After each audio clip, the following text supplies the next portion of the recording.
Bonjour Loïc. Bonjour. Alors aujourd'hui, on va parler d'un joueur que j'ai beaucoup apprécié, fin des années 80. C'est un Suédois. Il s'appelle Stefan Edberg.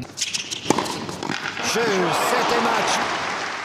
Alors, Stefan Edberg est arrivé en même temps que Mats Wilander. Et pendant 5 à 10 ans, tous les gens qui ont occupé la tête, les sommets du tennis mondial ont été majoritairement suédois. Il y a vraiment eu une vague. Et je me demande comment ça se fait, quoi. Eh ben c'est simple, dans les années précédentes largement, tu avais eu l'effet Borg, tu as Borg qui a dominé le tennis, et comme si c'était moi qui te l'apprenais à toi, tu vois.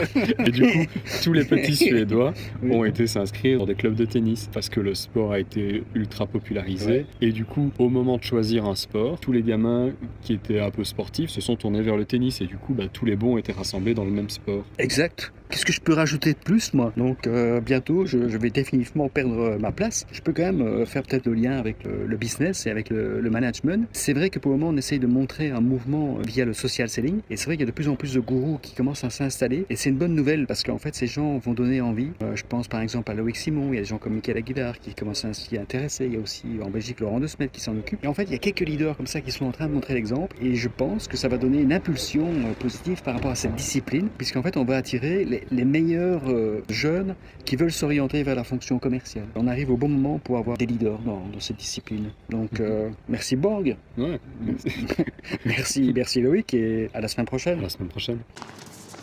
You can't be serious, man. You cannot be serious!